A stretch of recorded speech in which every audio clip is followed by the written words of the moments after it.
şenedin kuşki Zibize bastaya bay kuşki Sonu şöyle olsun ya heyran Söyle ki sekin olmasın Dati mara şenedin kuşki Zibize bastaya bay kuşki Sonu şöyle olsun ya heyran Söyle ki sekin olmasın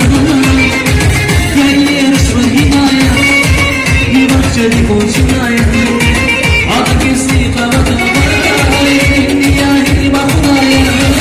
Jadi harus hidayah, hibah jadi kunjungan, ada kisi kalau terbaik dia ini bahaya.